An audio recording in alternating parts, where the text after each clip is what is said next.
فاسق بنبأ فتبينوا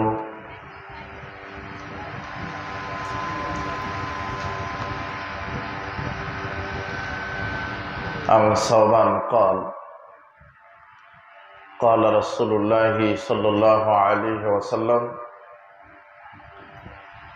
إن مما تخوف منه على أمتي أئمة مضلين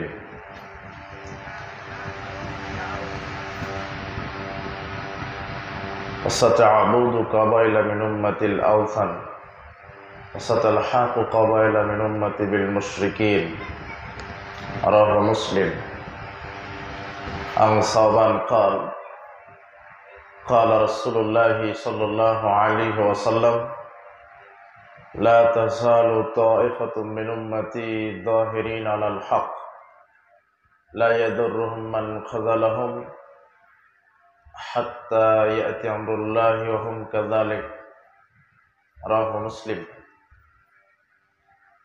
عن أبي هريرة قال قال رسول الله صلى الله عليه وسلم بدأ الإسلام غريبا وسيعود كما بدأ فطوبى للغرباء وفي رواية وهم الذين يصلحون ما أفسد الناس من بعد من سنتي رواه الترمذي بإسناد صحيح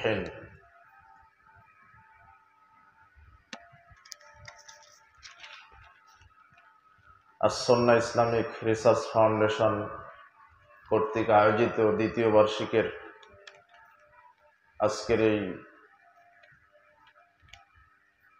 অনুষ্ঠানের সম্মানিত সভাপতি, আমন্ত্রিত ওলামায়ে কেরাম, আমার সামনে উপস্থিত মুসলিম দিনী ভাই, প্রাণপ্রিয় ছাত্র যুবক ভাইরা, পর্দার আড়ালের মা এবং বোনেরা, আমরা সর্বপ্রথম আল্লাহ সুবহানাহু ওয়া তাআলার শুকরিয়া আদায় করছি যে আল্লাহ সুবহানাহু ওয়া তাআলা আমাদেরকে সুস্থ রেখে এমন একটি অনুকূল পরিবেশে কোরআন এবং সহিহ সুন্নাহ থেকে আমাদের আলোচনা করার এবং আলোচনা শ্রবণ করার তৌফিক দিয়েছেন। সে আল্লাহ সুবহানাহু ওয়া তাআলার শুকরিয়া আদায় করছি। আমরা সকলেই বলছি আলহামদুলিল্লাহ। দরুদ ও সালাম আমাদের নবী, শেষ নবী মুহাম্মদ সাল্লাল্লাহু আলাইহি ওয়াসাল্লামের জন্য। আমরা প্রথমে আল্লাহ সুবহানাহু ওয়া তাআলার নিকটে খাসভাবে অন্তর থেকে দোয়া করি, প্রতিপালক, তুমি আজকের ইসলামী সম্মেলন আমাদের জন্য দুনিয়াবী কল্যাণ এবং পরকালীন মুক্তির, নাজাতের উসিলা হিসেবে কবুল করে নাও। আজকের প্রোগ্রামটি তুমি আমাদের জন্য কবুল করো। আর আমরা জানি আপনারা পরিশ্রমী মানুষ, কর্মঠ মানুষ, আর এখন কাজের সময়, আপনারা অনেকেই ক্লান্ত। এরপরেও যারা আমাদেরকে ভালোবাসেন তারা এসেছেন, সময় দেওয়ার নিয়তে এসেছেন। এজন্য আপনাদের কাছে আমরা বিনীতভাবে আহ্বান জানাই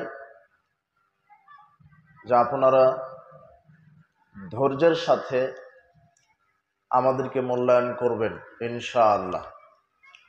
ধৈর্যের সাথে কষ্ট সহকারে আমাদের বক্তব্যটি শোনার, বোঝার চেষ্টা করবেন। আজকে তথাকথিত কোনো বক্তব্য বা ওয়াজ হবে না, খুব মনোযোগ দিবেন, খুব মনোযোগ দিয়ে আজকের বক্তব্যটা শোনার, বোঝার চেষ্টা করবেন।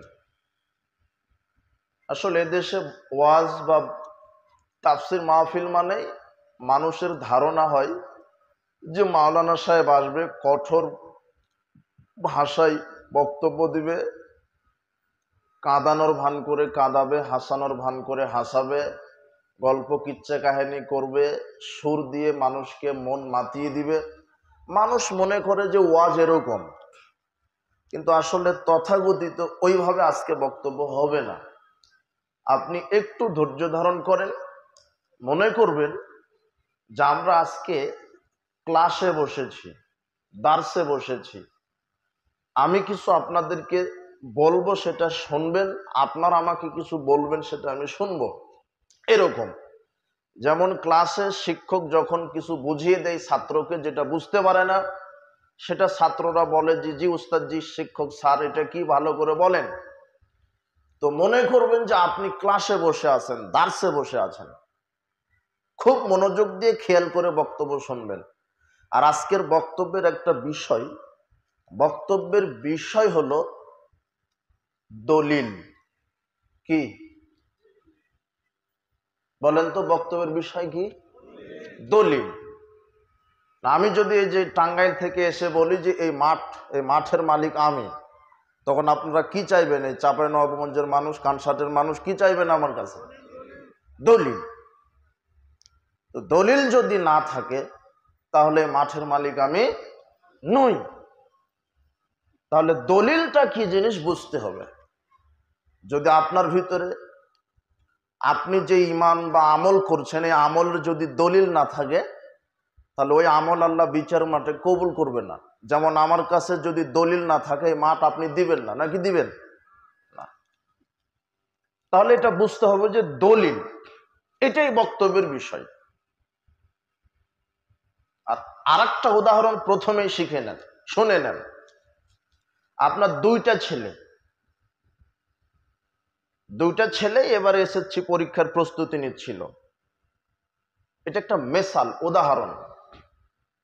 আমার কথা বক্তব্য বুঝতে পারেন তো সবাই? আচ্ছা, খুব খেয়াল করে মনে করবেন যে আপনার মাথার উপরে পাখি বসে আছে, আপনি বুঝতে পারেননি, এমন ভাবে আপনি বক্তব্য শোনার বোঝার চেষ্টা করবেন।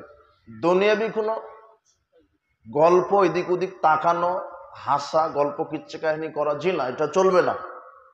মা বোনরা যারা এসেছেন, আমাকে বলা হয়েছে অনেক মা বোন এসেছেন, তো আমরা তাদেরকেও বলবো আপনারা একটু ধৈর্য ধারণ করবেন। আর মা বোনদের কাছে ওয়াজ মানে একটু সুর করে তাফসির করবে, কিচ্ছা কাহিনী মনে করে, ওটাই বক্তব্য। আমরা যখন বক্তব্য দিয়ে মহিলা প্যান্ডেলের পাশ দিয়ে হেঁটে যাই, তো অনেক মহিলা বলে যে কি মৌলবী নিয়ে আসলো, শুধু বক্তব্য দিল, ওয়াজ করলো না। মানে মহিলাদের কাছে ওয়াজ মানে এই জঙ্গলের হরিণের কিচ্ছা কাহিনী, এটাই, বা একটু কাঁদালেন, একটু হাসালেন, তো ওইটা নয়। মা বোনদেরকে বলছি আপনি ধৈর্য ধারণ করেন, আপনার জন্য কিছু কথা থাকবে, আর আপনাকে ধৈর্য ধারণ করতে বলছি। বলেন তো আজকের বক্তব্যের বিষয়টা কি? দলিল, দলিলের গুরুত্ব।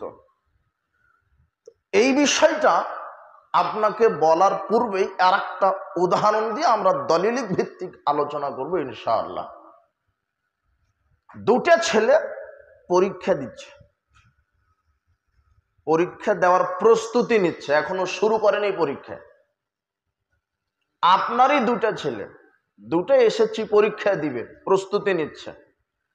তো পরীক্ষা শুরু হওয়ার একদিন আগেই বলছে, এক ছেলে বলছে আব্বু আমি পরীক্ষা দিব না, আমি পড়াশোনা করব না, পরীক্ষা দিব না, পড়াশোনা করে কি হবে, পড়াশোনা আমাকে ভালো লাগে না, আমি পরীক্ষা দিব না।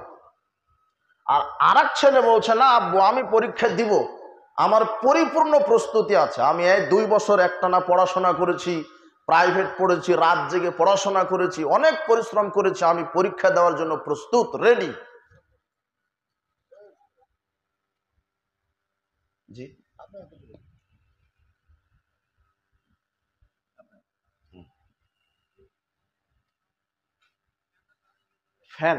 ফ্যানটা ইয়ে করে দেন, তাহলে লাগবে না, তাহলে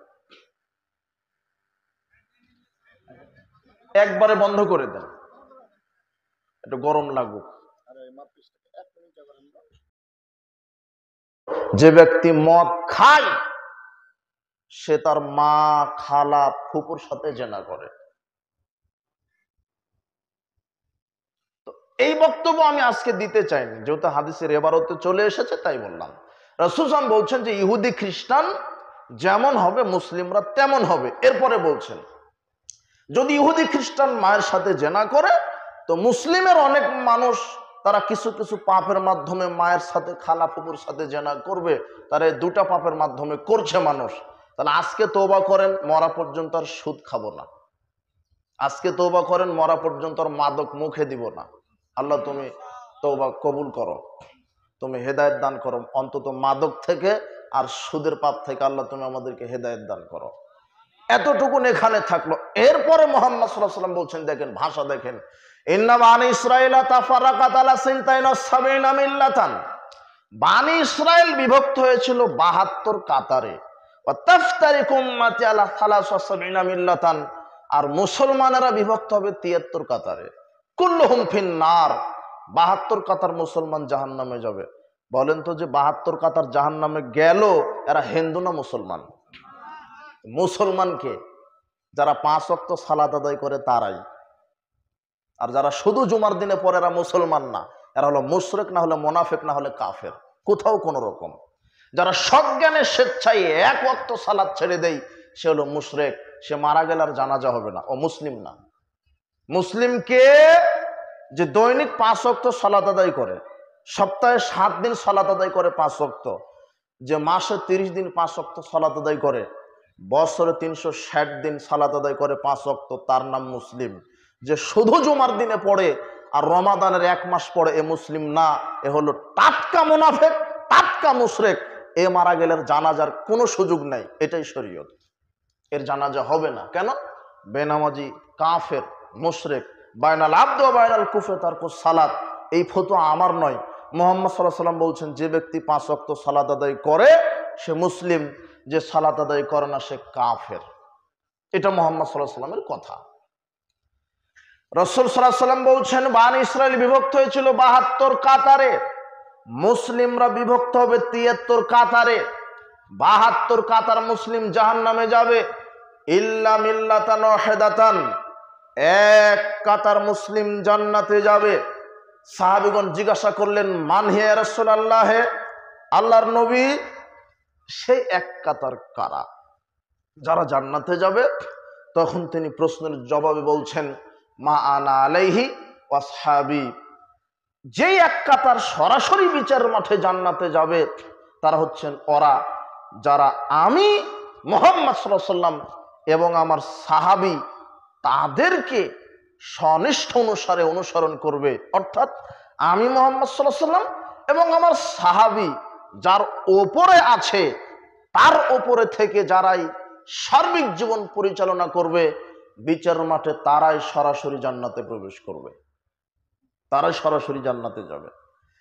রাসূল সাল্লাল্লাহু আলাইহি ওয়াসাল্লাম এবং সাহাবায়ে কেরাম কার উপরে ছিলেন? মানুষের তৈরি করা কোনো দল পার্টির উপরে, সংখ্যাগরিষ্ঠতার উপরে? জি না। কার উপরে ছিলেন? কোরআন আর হাদিস। এটা হলো দলিল।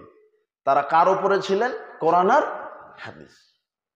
সমাজনীতি, রাষ্ট্রনীতি, শিক্ষানীতি, পারিবারিক নীতি, অর্থনীতি, রাজনীতি, সালাত, সিয়াম, হজ, যাকাত, তাসবিহ তাহলিল, যা কিছু করতে হবে আপনি করতে চাচ্ছেন, কোন 2টা কিতাব অনুযায়ী করতে হবে?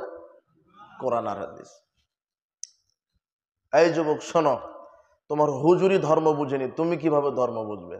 এদেশের 1999 জন আলেমী ধর্ম বুঝেনি, তুমি তো বহু দূরের কথা। তুমি একটু খুব খেয়াল করে বক্তব্য শুনবে। আজকে গতানুগতিক কোনো ওয়াজ মাহফিল তাফসির বক্তব্য নয়, আজকে তুমি দার্সে বসেছ, কিছু শিখে উঠতে হবে এখান থেকে। দেখো, আল্লাহ সুবহানাহু ওয়া তাআলা বলছেন, শারা'a লাকুম মিনাদ-দীন, আমি মানুষের উপরে দিন ব্যবস্থা চালু করে দিলাম। মা ওয়াসা বিহি নূহান, যেই দিনটা আমি নূহ আলাইহিস সালামের উপরে দিয়েছিলাম। ওয়াল্লাযী আওহায়না ইলাইক, মুহাম্মদ সাল্লাল্লাহু আলাইহি সাল্লাম, ওই দিন আপনাকেও দিয়েছি। ওয়া মা ওয়াসাইনা বিহি ইব্রাহিম ওয়া মূসা ওয়া ঈসা আন আকিমুদ্দিন ওয়া লা তাতাফাররাকু, আমি ওই দিন সমস্ত নবী রাসূলকে দিয়েছি, আর সেই দিনটাই হলো ইন্নাদ-দীনা ইনদাল্লাহিল ইসলাম। সেই দিনটা কি? ইসলাম। আন আকিমুদ্দিন, আর এই দিন তোমরা প্রতিষ্ঠা করো। ওয়ালা তাতাফাররাকু ফি, দিনের মধ্যে তাফরিকা, বিভক্তি সৃষ্টি করো না। আকিমুদ্দিন, দিন প্রতিষ্ঠা করো। এই আকিমুদ্দিন, এটা আদম থেকে নিয়ে মুহাম্মদ সাল্লাল্লাহু আলাইহি ওয়াসাল্লাম পর্যন্ত প্রত্যেকটা নবীকেই রসুলকেই আল্লাহ এই অর্ডার করেছিলেন, তোমরা কি প্রতিষ্ঠা করো? দিন। এখন এই দিন প্রতিষ্ঠা মানে কি বলেন? দিন প্রতিষ্ঠা মানে বারাকাল্লাহ ফিক, ওই যে বলে দিয়েছে তাওহীদ প্রতিষ্ঠা করা, এটাই ঠিক। কেননা পৃথিবীর প্রত্যেকটা নবী রাসূলের মৌলিক দাওয়াত ছিল কি? লা ইলাহা ইল্লাল্লাহ। এটাই প্রতিষ্ঠা করা, এটাই হচ্ছে মূল। আর আপনার মুফাসসির সাহেব অগ্নিঝরা বক্তব্য দিয়ে বলছেন যে দিন প্রতিষ্ঠা মানে রাষ্ট্র ক্ষমতা প্রতিষ্ঠা করা। তোমার মুফাসসিরের সঙ্গেতে ভুল হয়েছে, তোমার মুফাসসিরকে আবার পড়াশোনা করতে হবে। তার মানে আপনি যদি কালো চশমা পড়েন সব কালো দেখতে পাবেন, নীল চশমা পড়লে নীল দেখতে পাবেন, লাল চশমা পড়লে সব কি দেখতে পাবেন? লাল। সাদা চশমা পড়লে সব কি দেখতে পাবেন? সাদা। পানি কালো পাত্রে রাখলে পানি কালো, লাল পাত্রে রাখলে পানি লাল, হলুদ পাত্রে রাখলে পানি হলুদ। তো তোমার মুফাসসির তো ওই যে চেয়ারের ধান্দাতে আছে, এই জন্য কোরআনের সব আয়াত শুধু চেয়ার মনে হয়। ও তো বুঝতে পারেনি আনাকিমুদ্দিন মানে কি। আনাকিমুদ্দিন মানে কি তোমার মুফাসসিরকে বলে গেলাম, তোমার মুফাসসির আবার পড়বে এই আয়াত সূরা শুরার 42 নম্বর সূরা 13 নম্বর আয়াত। এই আয়াতের যারা বড় বড় মুফাসসির, হাফেজ ইবনে কাসির রাহিমাহুল্লাহ, আল্লামা জামাখশরী, জালালউদ্দিন মাহিল্লি, ইমাম কুরতুবী, ইমাম তাবারানী, প্রত্যেকটা মুফাসসির, ইমাম আব্দুল্লাহ ইবনে আব্বাস, রাইসুল মুফাসসিরিন, মুফাসসিরদের যারা সর্দার, যারা তাফসীর কারকদেরকে জন্ম দিয়েছে, যারা বড় বড় তাফসীর, তারা প্রত্যেকেই এই আয়াতের তাফসীর করে গেছে। আকিমুদ্দিন মানে আকিমুত তাওহীদ। সার্বিক জীবনে কোরআন এবং সহিহ সুন্নাহ, সার্বিক জীবনে আমার 3.5 হাত বডিতে মাথা থেকে পা পর্যন্ত সার্বিক জীবনে কোরআন সুন্নাহ সমাজে, রাজনীতিতে, অর্থনীতিতে, সমাজনীতিতে, রাজনীতিতে, শিক্ষানীতিতে, অর্থনীতিতে, সালাত, সিয়াম, হজ, যাকাত সব ক্ষেত্রে একমাত্র আল্লাহর বিধানকে প্রতিষ্ঠা করার নাম হচ্ছে আন আকিমুদ্দিন, অর্থাৎ তাওহীদ প্রতিষ্ঠা করা। আকিমুদ্দিন মানে রাষ্ট্র ক্ষমতা প্রতিষ্ঠা করা। এটা নগদ একটা ভুল ব্যাখ্যা ছাড়া কিছুই না। তোমার হুজুরকে আবার পড়তে বললাম। এখন এখানে আরেকটা কথা 2 সেকেন্ড কি, তার মানে আমরা বলছি না যে রাষ্ট্র ক্ষমতা লাগবে না। রাষ্ট্র ক্ষমতা ইসলাম প্রতিষ্ঠার সহায়ক শক্তি। বলেন তো কি শক্তি? সহায়ক শক্তি। কিন্তু রাষ্ট্র ক্ষমতা, আকিমুদ্দিন মানে যে রাষ্ট্র ক্ষমতা কায়েম করা, তোমার মুফাসসির ব্যাখ্যা দিতে বলে গেল যে আকিমুদ্দিন কায়েম করতে পারবে না, সে ব্যর্থ। নাউজুবিল্লাহ বলেন। তার মানে আদম থেকে নিয়ে মুহাম্মদ সাল্লাল্লাহু আলাইহি ওয়াসাল্লাম পর্যন্ত সর্বোচ্চ 3 থেকে 4 জন নবী রাষ্ট্র ক্ষমতা পেয়েছেন। কত? দাউদ, সুলাইমান, ইউসুফ, আর কে? মুহাম্মদ সাল্লাল্লাহু আলাইহি ওয়াসাল্লাম। আর দেখান দেখি, তার মানে 1,24,000-এর মধ্যে শুধু 4 জন নবী সফল, আর সব নবী ব্যর্থ হয়ে গেল। কথা বুঝেননি মনে হয়। তাহলে সব নবী কি ব্যর্থ হয়ে গেল? সব নবী কি দিন প্রতিষ্ঠা করতে পারেননি? জি না, সব নবী দিন প্রতিষ্ঠা করেছেন। সব নবী দিন প্রতিষ্ঠা করেছেন। নূহ আলাইহিস সালাম 950 বছর দাওয়াত দিয়ে অন্তত 40 থেকে 80 জন মানুষকে তো তাওহীদ শিক্ষা দিয়ে পেরেছেন। কথা বুঝেননি মনে হয়। আল্লাহর নবী বলছেন বিচারের মাঠে আমার সামনে প্রত্যেক উম্মত নবী সহ দেখানো হলো আমাকে দুনিয়াতে। আমি দেখলাম কোন নবীর কাছে 1 লক্ষ অনুসারী, কোন নবীর সাথে আছে 10,000, কোন নবীর সাথে আছে 500, কোন নবীর সাথে আছে 1 জন। আবার কোন নবী দেখলাম যে সারা জীবন দাওয়াত দিয়েছে, একজনকেও তাওহীদ শিখাই দিতে পারেনি। মানে সারা জীবন দাওয়াত দিয়ে একজনও তাওহীদ কবুল। তার মানে কি নবী ব্যর্থ? জি না, অন্তত সে যে নবী সে তাওহীদের উপরে ছিল, আর আল্লাহ তাকে বিচার মাঠে বিজয়ী করবে। তার মানে আকিমুদ্দিন রাষ্ট্র ক্ষমতা। তার মানে যে নবী রাষ্ট্র ক্ষমতা পায়নি সেই নবী ব্যর্থ নবী। ব্যর্থ নবী? জি না। আকিমুদ্দিন মানে তাওহীদ প্রতিষ্ঠা করা। ভুল ব্যাখ্যা দেওয়া যাবে না। এই যুবক, তুমি এখানে এখানে বসে থাকো, এই আয়াতটা আমি তোমাকে আরেকটু পরে আরেকটু করে বুঝাবো।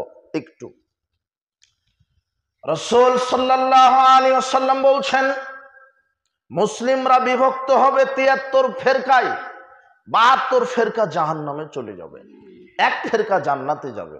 সাহাবীগণ বললেন, কোন এক ফেরকা জান্নাতে যাবে? তখন তিনি বললেন, যারা সার্বিক জীবনে আমি এবং আমার সাহাবী যার উপরে আছে তার উপরে যারা থাকবে তারা জান্নাতে চলে যাবে। এখন কথা, তাওহীদ, একত্ব, আল্লাহর একত্ব, আকিমুদ্দিন, তাওহীদ কায়েম করতে হবে। তো তাওহীদটা কি? আল্লাহর বিধানটা কি? আল্লাহর একত্বটা কি? মানে তাওহীদ হচ্ছে আমি মুসলিম হিসেবে যা কিছু করব সব ক্ষেত্রেই কার বিধান মানতে হবে? আল্লাহর। এই যুবক শোনো, তোমাকে শুনতে হবে। আমরা বিশ্বাসী ইসলাম কায়েম হয়েছে যুবকদের রক্তের বিনিময়ে। এই বাংলাদেশ থেকেও কুফর, এই শিরক, বিদাত, এই খানকা, মাজার, মেলাত, কিয়াম, নগ্ন জাহেলিয়াত আর এই শিরক বিদাত সবকিছু উৎখাত হবে ইনশাল্লাহ যুবকদের কারণে, ইনশাল্লাহ হবে ইনশাল্লাহ। এই জন্য তোমাকেই দিন বুঝতে হবে। তুমি একটু শোনো, একটু বোঝার চেষ্টা করো। আকিমুদ্দিন, আল্লাহ বলছেন দিন কায়েম করো, দিন প্রতিষ্ঠা করো। তার মানে তাওহীদ প্রতিষ্ঠা করো। আর তাওহীদ কি? একজন মানুষ তার জন্ম থেকে মৃত্যু পর্যন্ত যা কিছু করবে সে একমাত্র কার বিধান অনুযায়ী করবে? আল্লাহর। ইসলাম, ঈমান, আকীদা, আমরা বিভিন্ন শব্দ শুনি, তাওহীদ, কিন্তু বিষয়টা এক। পারিভাষিক সংজ্ঞায় ভিন্ন, শাব্দিক সংজ্ঞায় ভিন্ন, বিষয়টা এক। আমরা বলি ঈমান, আকীদা, ইসলাম, তাওহীদ, কিন্তু বিষয়টা একই। আমাদেরকে ইসলাম মানে শুধু বোঝানো হয়েছে কি জানেন? এই যুবক শোনো, তোমার শিক্ষা ব্যবস্থা, এই পাশ্চাত্য সভ্যতা, পাশ্চাত্য শিক্ষা ব্যবস্থা তোমাকে ইসলাম মানে শুধু বুঝিয়েছে, ইসলাম মানে মসজিদে গিয়ে 5 ওয়াক্ত সালাত আদায় করা, হজ মৌসুমে হজ করা, রমাদান আসলে সিয়াম পালন করা, আর 2-1 বার 5 বার কোরআন খতম দেওয়া, টাকা থাকলে 5 কোটি টাকা খরচ করে এসে মসজিদ নির্মাণ করে দেওয়া। এতটুকুন তোমাকে বোঝানো হয়েছে ইসলাম। কিন্তু শুধু এগুলি ইসলাম নয়, শুধু 5 ওয়াক্ত সালাত আদায় করা ইসলাম নয়, শুধু রমাদানের সিয়াম পালন করা ইসলাম নয়। ইসলাম কাকে বলে? জন্ম থেকে মৃত্যু পর্যন্ত একজন মানুষ তার সার্বিক জীবনে যা কিছু করবে সব ক্ষেত্রে আল্লাহর বিধানকে মানার নাম হচ্ছে ইসলাম। এখনো বুঝেননি? এমনিতেই গতিতে বললেন ঠিক, এখন বুঝবেন আপনি। দেখেন, সালাত আদায় করেন কার বিধানে? আল্লাহর। রমাদানে সিয়াম পালন করেন কার বিধানে? হজ মৌসুমে হজ করতে যান কার বিধানে? মিনা থেকে তো ওই কাবা ঘর থেকে তওয়াফ করো, এরপরে মিনায় যাও, মুজদালিফায় যাও, উকুফা আরাফা করো, মাথা মুন্ডন করো, কুরবানি করো, পাথর নিক্ষেপ করো, সব এগুলো নিয়ম। এটা কার নিয়ম? কে শিখিয়ে দিয়েছেন? আল্লাহ। সালাতে রুকুতে যাও, রুকু থেকে উঠো, সামি আল্লাহু লিমান হামিদা বলো, এরপরে সেজদায় যাও, সুবহানা রাব্বিয়াল আলা বলো, এরপরে শেষ বৈঠকে তাশাহুদ পড়ো, দরুদ পড়ো, তারপরে সালাম ফিরাও। এটা নিয়ম কে শিখিয়ে দিয়েছেন? আল্লাহ। রমাদানে সিয়াম রাখো, সাহারি খাও, সূর্য ডোবার সাথে সাথে ইফতার করো, ওটা কে শিখিয়ে দিয়েছেন? আল্লাহ। তো সব কার বিধান হচ্ছে? আল্লাহ। তার মানে আপনি সিয়াম রাখেন কার বিধানে? সালাত আদায় করেন, হজ মৌসুমে হজ করেন কার বিধানে? আল্লাহর বিধান। মসজিদ নির্মাণ করলেন কি কেবলা কোন দিকে করেন? আপনার দক্ষিণ দিকে কেবলা করেন, পশ্চিম দিকে। কেন? আল্লাহ বলে দিয়েছেন কেবলা পশ্চিম দিকে, মানে কেবলার দিকে কেবলা করো। তাহলে মসজিদ যা নির্মাণ করেছেন ওটাও কার বিধান? আল্লাহর।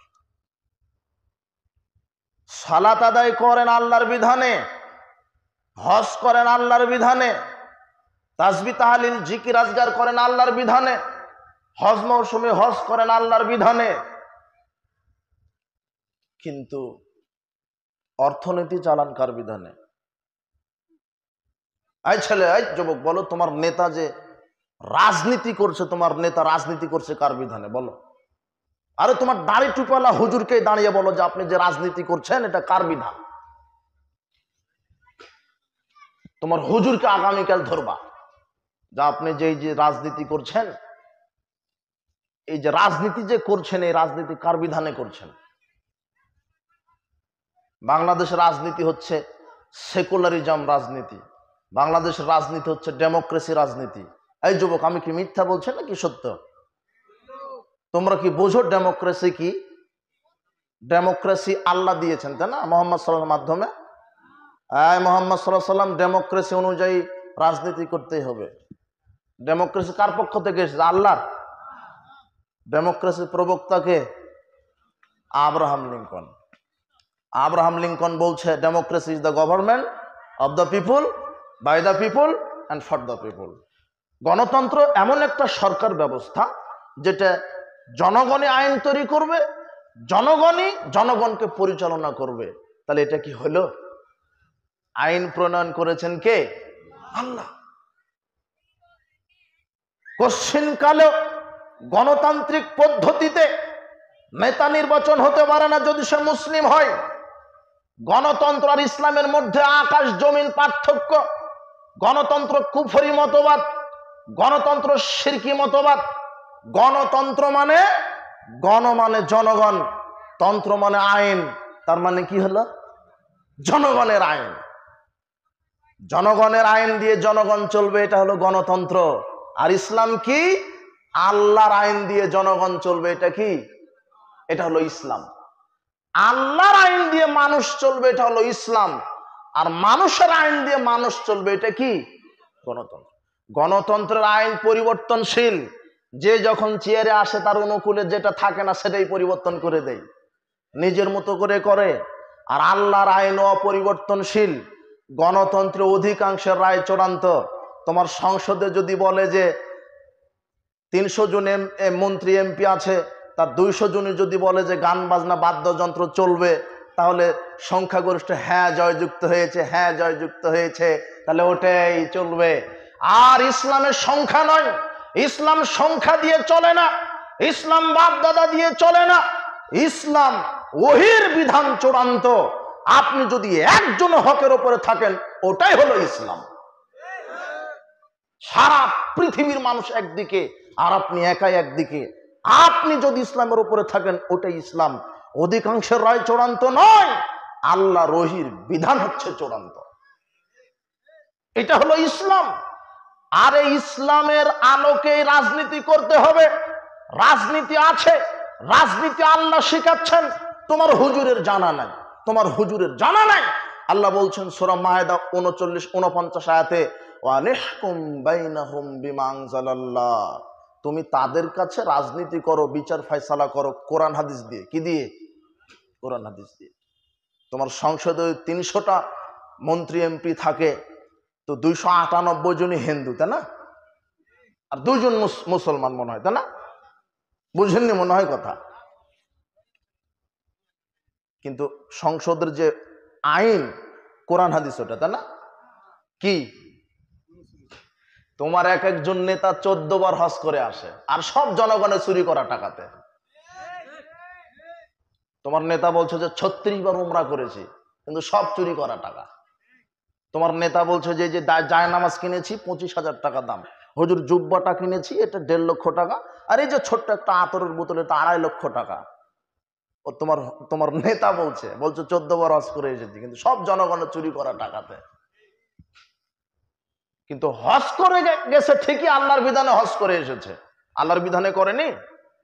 তোমার ওই নেতা মসজিদে প্রথম কাতারে ওর থাকা লাগবে, জায় নামাজ আগেই দেওয়া হয় তার জন্য। ও সালাত আদায় করলো আল্লাহর বিধানে, ও সালাত আদায় করে আল্লাহর বিধানে, হজ মৌসুমে হজ করে আল্লাহর বিধানে, রমাদানে ঠিক প্রভাতে ভাত খাই, সাহারিতে ভাত খাই, সূর্য ডোবার আগে ইফতার করে না, তার মানে আল্লাহর বিধানেই করছে সিয়াম। কিন্তু ওই নেতাই যখন রাজনীতি করছে, বলো তো এটা আল্লাহর বিধান না? বোঝেননি মনে হয়। তার মানে সালাত আদায় করতে হবে যার বিধানে, রাজনীতিও করতে হবে। এটাই হলো আকিমুদ্দিন, এটাই হলো তাওহীদ। মানে সব ক্ষেত্রে কার বিধান চলবে? আল্লাহর বিধান। সব ক্ষেত্রে আল্লাহর বিধান। গণতন্ত্র কুফরি মতবাদ, এটা আব্রাহাম লিঙ্কনের খ্রিস্টানের পদ্ধতি। তোমার মুসলিম নেতা এটা মানতে পারে না। আমার মুসলিম নেতা রাজনীতি করবে মুহাম্মদ সাল্লাল্লাহু আলাইহি ওয়াসাল্লামের রাজনীতি। রাজনীতি করা ফরজ, রাজনীতি করা ফরজ। তবে এই যে প্রচলিত পচা দুর্গন্ধযুক্ত রাজনীতি নয়, অবশ্যই সেটা হতে হবে মুহাম্মদ সাল্লাল্লাহু আলাইহি ওয়াসাল্লামের রাজনীতি। এই রাজনীতি করা মোটেও ফরজ নয়, এই রাজনীতি করা টোটালি হারাম। এটা দলীয় চিটার বাটপাড়ে রাজনীতি। আর গণতন্ত্রের ফজিলত আছে জানেন? এই যুবক, গণতন্ত্রের ফজিলত শোনো। গণতন্ত্রের ফজিলত মানে অমুককে ধরো, অমুককে মারো, অমুককে কাটো, অমুককে বস্তাবন্দি করো, অমুককে জেল খাটো, অমুককে ফাঁসি দাও। এটা হলো গণতন্ত্র। আমাকে চেয়ারে থাকতে হবে। ইসলাম নেতার পরিবর্তন চায় না, সূত্রটা মনে রাখো। ইসলাম নীতির পরিবর্তন চায়। কিসের? নীতির।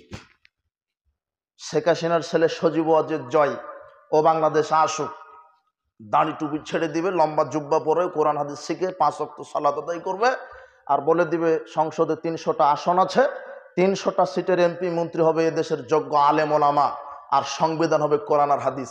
বাস, আমার আর কিছু চাই না। কি কোনো আপত্তি? ঠিক বলছেন কেন? জি না, ঠিক না। আমাকে যেতে হবে, আমাকে, না হলে তো আমি খেতে পারবো না। সব চুরি করার ধান্দাতে নেমেছে। একটা মেম্বার হতে লাগে 20 লক্ষ টাকা, একটা চেয়ারম্যান হতে লাগে 1 কোটি টাকা, আর এমপির নমিনেশন নিতে লাগে 1000 কোটি টাকা। ওই তোমার এমপি 1000 কোটি টাকা দিয়ে নমিনেশন কিনেছে 5000 কোটি চুরি করার ধান্দাতে। তোমার মেম্বার সাহেব তোমাকে ডিম খাওয়ার নিয়ত করেন, মেম্বার হয়ে নি একেবারে খাল কেটে পুকুর করে দেব। কিসের রাজনীতি তুমি করো? ইসলামের নেতা নির্বাচন হবে সিলেকশন, আর তোমার গণতন্ত্রের নেতা নির্বাচন হয় ইলেকশন। ইলেকশন মানে ভোট পদ্ধতি, যেটা ইসলাম সমর্থন করে না। ভোট পদ্ধতি মানে যে বেশি ভোট পাবে সেই নেতা হবে। এই খুঁটিটা মদিনা বিশ্ববিদ্যালয় থেকে ফারেক হয়ে এমপিতে দাঁড়িয়েছে। আর তোমার এই খুঁটি হলো হিরো আলম, এই হলো এমপি। এই হলো কি? হিরো আলমকে চিনেন তো? এই এমপি। এখন হিরো আলম ভোট পেয়েছে 51 জন যারা পতিতাবৃত্তি করে, যারা গানখুর, মাদকখুর, সিনেমাখুর, এরকম 51টা ভোট পেয়েছে হিরো আলম। আর মাদানী সাহেব ভোট পেয়েছে 50 জন আলেমের। বলো তো এমপি কে? হ্যাঁ, কে ভোট পেয়েছে বেশি? এই তো হলো গণতন্ত্র। গণতান্ত্রিক পদ্ধতিতে বাংলাদেশের জমিনে যতদিন নেতা নির্বাচন হবে ততদিন অযোগ্য লোক ক্ষমতা আসবে, এ কথাই ঠিক। তুমি আমার কথা লিখে রাখো, গণতন্ত্রই খারাপ। এটা যতই ধুবে ময়লা, আরো বেশি ময়লা যাবে না। এর উৎপত্তি সেরে, এর উৎপত্তি কুফরি। এটা ইহুদি খ্রিস্টানের তৈরি করা। আমি মুসলিম, আমার রাজনীতি হবে ইসলামিক খেলাফা। আমার রাজনীতি হবে ইসলামিক খেলাফা মানে বাছাই করা। বাছাই করা মানে 10 জন দেশের যোগ্য বিজ্ঞ ব্যক্তি এক মঞ্চে বসে একটু চিন্তা ভাবনা করবে, বাংলাদেশে কাকে প্রধানমন্ত্রী করা যায়। যে অমুকে কোরআন হাদিসের পণ্ডিত, অমুক খুব ভালো জ্ঞানী, অমুকের শক্তি সামর্থ্য বেশি আছে, অমুক খুব পরহেজগার তাকওয়াশীল, তার পরিবার ইসলাম মানে, হ্যাঁ অমুক নেতা হওয়ার যোগ্য। যে প্রধানমন্ত্রী হবে সে স্বপ্নেও জানবে না। এদেশের যারা নির্বাচন কমিশন, যারা নির্বাচক মন্ডলী, তারা বলবে যে আপনি প্রধানমন্ত্রী।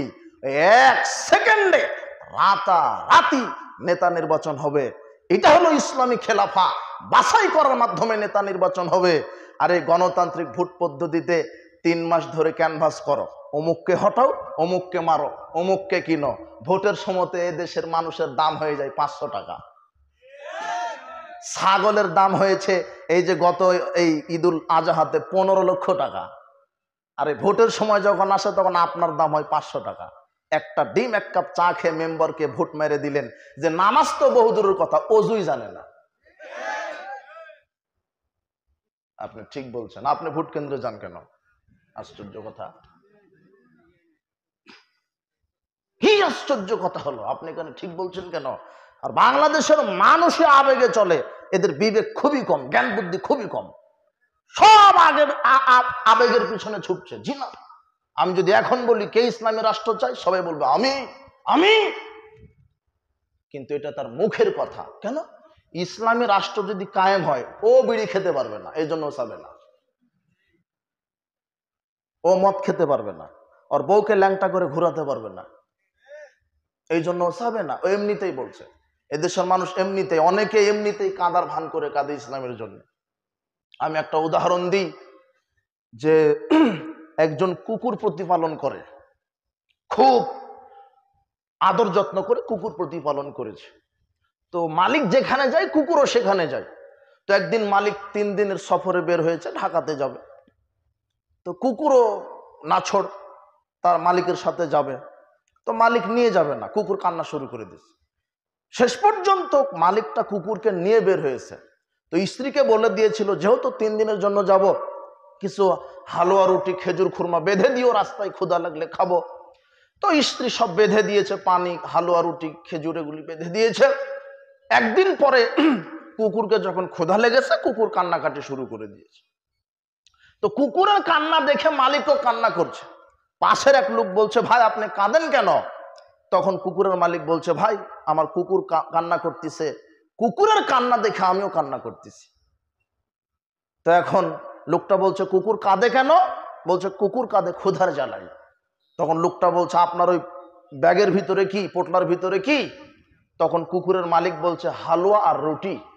তখন লোকটা অবাক দৃষ্টিতে বলছে, আচ্ছা কথা, যে কুকুর কাঁদে ক্ষুধার জ্বালায় আর আপনার ব্যাগে পানি, হালুয়া, রুটি, এক টুকরা রুটি দিলেই তো কুকুর বেঁচে যায়। তখন কুকুরের মালিক বলছে, ওগুলো ফতোয়া ওয়াজ আমি অনেক জানি, আমি যে কান্না করছি এর জন্য তো পয়সা খরচ হচ্ছে না, কিন্তু একটা রুটি কুকুরকে দিলেই পয়সা খরচ হবে। তো এদেশের মানুষ ইসলামের জন্য কান্নাকাটি করে খুব, কিন্তু ইসলাম মানে না, ইসলামের প্র্যাকটিসই নেই। তোমার দাদাকে বলো তায়াম্মুম কিভাবে করা লাগে জানে না, ও হলো ইসলাম কায়েম করার জন্য মাঠে যায়। তোমার ছেলাই ছিল, তুমি নাকি ফিলিস্তিন ইসরায়েলের যুদ্ধ করতে যাবে, তুমি তো ওখানে গিয়ে রড সিমেন্ট চুরি করে নিয়ে আসবে তুমি। আশ্চর্য কথা, ওখানে কোথায় কি হচ্ছে তুমি বাটা কোম্পানিতে ভাঙতে গিয়ে বাটা চুরি করে নিয়ে চলে আসলে, তোমাকে আমি চিনি তো। আশ্চর্য। আমার দাদা দাদি এক সময় বলছিল, মুরগির সাথে পারে না, মুরগির ডিম ভাঙে। তো তোমার বাটা কি করলো? যখন ও বাটা ভাঙছে তখন ওর হাতে ইসরায়েলের তৈরি করা মোবাইল। কথা বুঝেননি মনে হয়? ও যে ফেসবুকে স্ট্যাটাস দিচ্ছে ওটাও ইসরায়েলের, ওই ফেসবুকের পাসওয়ার্ড ইসরায়েল জানে। কে জানে? ইসরায়েল। তো তোমার এই প্রতিবাদ কি? তুমি ওখানে গিয়ে যুদ্ধ করবে, তোমার সালাতই নেই। যেই সালাত তোমার বাড়ির পাশের মসজিদে নিয়ে যেতে পারে না, ওই সালাত তোমাকে ইসরায়েলে নিয়ে যেতে পারে? মুনাফিক করতে পারে? মুনাফিকি এত বড় করতে হয়? সাবধান। তো এখানে আপনাকে বলছি যে সার্বিক জীবনে ইসলাম মেনে চলার নাম তাওহীদ। সার্বিক জীবনে, সার্বিক জীবন মানে বোঝেন কি? এমন কিছু নাই যা আপনি করবেন অথচ সেখানে আল্লাহর বিধান নাই, এটা আপনি দেখাতে পারবেন না। আপনি যা কিছু করবেন সেখানে কার বিধান আছে? জুতা পায়ে দিবেন, এখানেও কার বিধান আছে?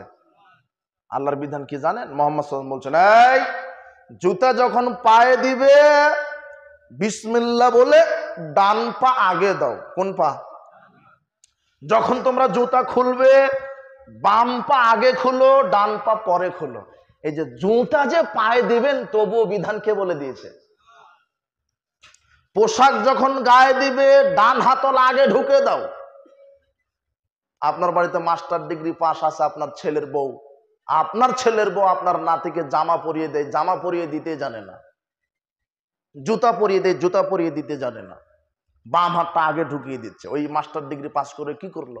যে পোশাক গায়ে দিতেই জানে না, পেশাব পায়খানা করতেই জানে না, টয়লেটে প্রবেশ করার দোয়াটাই শিখেনি একটু। পোশাক যখন গায়ে দিবে আল্লাহর নবী বলছেন ডান হাতল ঢুকাও আগে, পরে বাম হাতল ঢুকাও। ঢুকানোর শুরুতে বলো বিসমিল্লাহে আলহামদুলিল্লাহিল্লাযী কাসানি হাযা ওয়া রাযাকানি মিন গায়রি হাওলিন মিন্নি ওয়ালা কুওয়া। পোশাক গায়ে দেওয়ার দোয়া এটা বলো। যখন খেতে যাবে ডান হাতে খাও, বিসমিল্লাহ বলো। খাওয়া শেষে বলো আলহামদুলিল্লাহিল্লাযী আত'আমানি হাযা ওয়া রাযাকানি মিন গায়রি হাওলিন মিন্নি ওয়ালা কুওয়া। আল্লাহর নবী বলছেন মান আকালাত তাম, যে ব্যক্তি খাদ্য খাওয়ার পরে এই দোয়াটা বলতে পারে গুফিরা লাহু মা তাকাদ্দামা মিন যামবিহি, আল্লাহ তার বিগত সব পাপ ক্ষমা করে দিবেন। তাহলে খাবেন যে বিসমিল্লাহ বলে ওটা কার বিধান? শেষ করবেন আলহামদুলিল্লাহ বলে ওটা কার বিধান? ডান হাতে খাবেন এটা কার বিধান? পোশাক গায়ে দেওয়ার সময় কার বিধান? জুতা পরিধান করলেন ওটা ওখানে কার বিধান? টয়লেটে প্রবেশ করবেন কার বিধান আছে? টয়লেট থেকে বের হবেন কার বিধান আছে? ঘুমাতে যাবেন কার বিধান আছে? ঘুম থেকে উঠবেন কার বিধান আছে? স্ত্রীর কাছে যাবেন কার বিধান আছে? শিক্ষানীতি প্রণয়ন করবেন কার বিধান আছে? রাজনীতি করবেন সেখানেও কার বিধান আছে? কিন্তু তোমাকে এই দেশের নেতা নেত্রী শুধু ইসলাম মানে বুঝিয়েছে যে তসবি টিপো। হুজুরেরা কেন রাজনীতি করবে আর মৌলবীরা কেন রাজনীতি করবে? ইসলাম মানে সেকুলারদের এটা বিশ্বাস, religion should not be allowed to come into politics. ধর্মকে রাজনীতির ভিতর আমরা ঢুকাতে দিব না। It is merely a matter between man and God. এই সেকুলার বাংলাদেশের যারা সেকুলার নেতা নেত্রী আছে এদের সংজ্ঞা এটা। এরা বলছে, এই যুবক শোনো, এদের আকীদা হচ্ছে যে ধর্ম ইসলামকে আমরা রাজনীতিতে ঢোকাবো না, ঢোকাতে দিব না, এটা উচিত নয়। It is merely matter between man and god.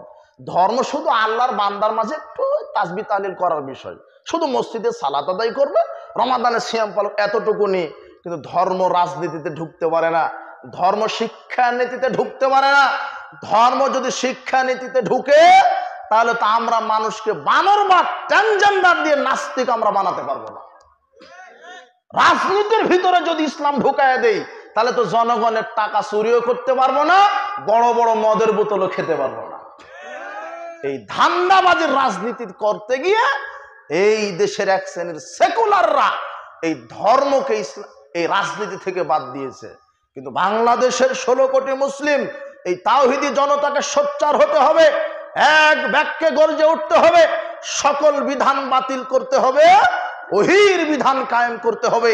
যেদিন বাংলাদেশের 16 কোটি মুসলিম আর এই হাজারো লক্ষ কোটি যুবক রাজপথে নেমে বলবে সকল বিধান বাতিল করো, ওহির বিধান কায়েম করো, যেদিন 16 কোটি মুসলিম এক বাক্যে বলবে সকল বিধান বাতিল করি, কোন বিধান মানব না, লা ইলাহা, কোন বিধান নাই, কোন আইন নাই, কোন রাজ্জাক নাই, কোন গাফফার নাই, কোন ছবি নাই, কোন মূর্তি নাই, ওলি আউলিয়া গাউস কুতুব কেউ নাই, ইল্লাল্লাহ, একমাত্র আল্লাহ ছাড়া আমরা কোন বিধান মানব না, একমাত্র আল্লাহ ছাড়া। বাংলাদেশের 20 কোটির মধ্যে 16-18 কোটি মুসলমান যদি রাজপথে এই বক্তব্য স্লোগান দেয়, রাতারাতি ইসলাম কায়েম হয়ে যাবে ইনশাআল্লাহ। ওই ব্যালট বুলেট দিয়ে তোমাকে আনার আশা হবে না চেয়ারে। তুমি আজকে ব্যালট বুলেটে চেয়ারে বসবে, আর একজন হা করে থাকবে যে কিভাবে তোমাকে লাথি মেরে খেদায় দেওয়া যায়। এটাই হচ্ছে রাজনীতি, দলীয় রাজনীতি। জি না, সৌদি আরবে রাজনীতি আছে। কয়টা দল আছে সৌদি আরবে? কাতারে, কুয়েতে, মালয়েশিয়ায় কয়টা দল? আর তোমার এক একটা দলে 14টা জট। কথা বুঝেননি মনে হয়। এ বলছে আমাকে যেতে হবে, ও বলছে ওকে যেতে হবে। কেন? সবাই মিলে 2-5 জন করে মিলে মন্ত্রী পরিষদ গঠন করে দেশ চালাতে পারে না? বলছে পারে। ও বলছে না, কেউ না, আমাকে যেতে হবে, খাবো তো একাই খাবো। কথা বুঝেননি মনে হয়। দলীয় রাজনীতিতে বিশ্বাসী হলেন কেন আপনি? দলীয় রাজনীতির ফজিলত কি জানেন? এক দল ক্ষমতায় যাবে, বাকি সব দল পরাধীন। টয়লেট উদ্বোধন করতে দিবে না যদি ক্ষমতায় না থাকো। যে ক্ষমতায় তার সব, পেট্রোল পাম্প সব, মাঠঘাট সব, সবই তার। তোমার নেতা 2 দিন আগে ভ্যান চালিয়ে খেলো, রাতারাতি নেতা হয়ে লন্ডনে 26টা বাড়ি। এদেশের একজন মন্ত্রী বেতন পায় 80,000, 90,000, প্রধানমন্ত্রী বেতন পায় 1,86,000। তাহলে একটা মন্ত্রী 1 লক্ষ টাকা যদি বেতন হয়, 12 মাসে কত লাখ? 12 লাখ। তো 6 মাস না যেতে লন্ডনে 26টা বাড়ি হলো কি করে? কথা বুঝেননি মনে হয়। এই দুর্নীতির রাজনীতি কেন করছেন? আশ্চর্য কথা। নেতা এমন নেতা হতে হবে যে নেতা থেকে পদত্যাগ করতে চাইলেও জনগণ বলবে না, আমরা আপনাকে আরো 5 বছর দেখতে চাই। কথা বুঝেননি? এরকম নেতা হতে হবে। তো সার্বিক জীবনে আল্লাহর বিধান আছে। 1 গ্লাস পানি পান করতে গেলেও বিধান আছে। বলো তো কয়টা বিধান? না, ভুল হলো, 7টা বিধান লাগে 1 গ্লাস পানি পান করতে। তার এক হচ্ছে ডান হাতে ধরা লাগবে। কয় হাত? কোন হাতে? তোর বসতে হবে, এটা 2। 3 হলো বিসমিল্লাহ বলে পান করা শুরু করতে হবে। 4 3 শ্বাসে পানি পান করতে হবে। 5 বুঝতে হবে বলেছি। 5 পানির পাত্রে ফোঁ দেওয়া যাবে না, নিঃশ্বাস ফেলা ফোঁ দেওয়া যাবে না, ফোঁ আয়ুং ফাঁকা ফিহি, আল্লাহ নবী বলছেন যে না তোমরা পানির গ্লাসে ফোঁ দিও না। 6 খাওয়ার শেষে কি বলতে হবে? আরো 2টা আছে আমার মনে নেই।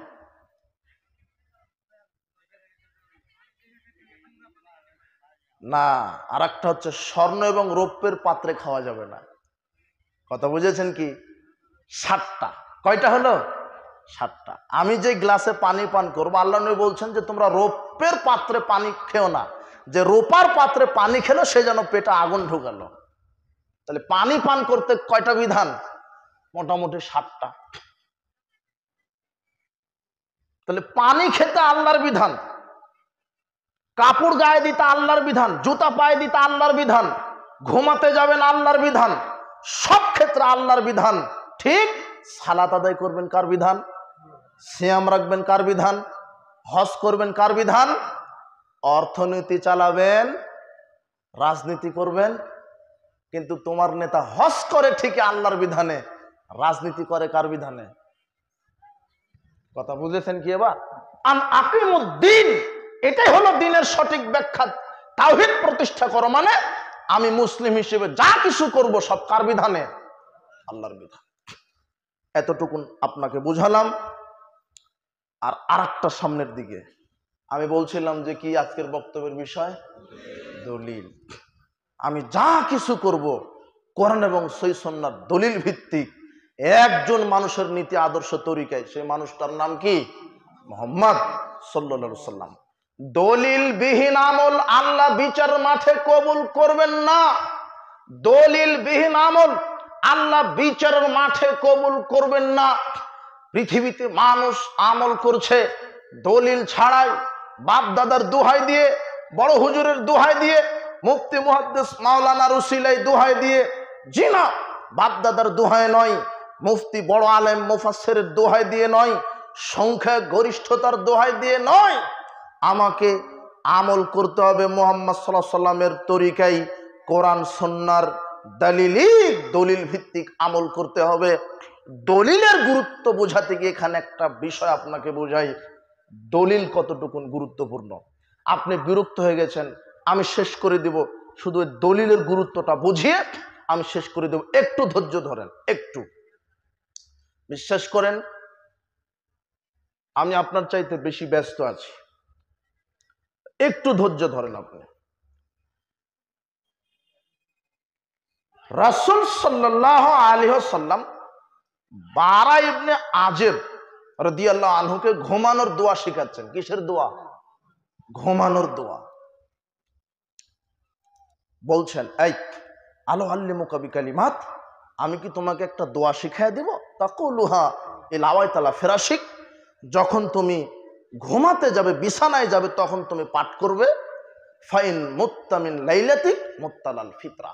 তুমি যদি ওই দোয়াটা পড়ে রাতেই যদি তোমার মৃত্যু হয়ে যায়, আল্লাহ তোমাকে ইসলামের উপরে মৃত্যু দান করবেন।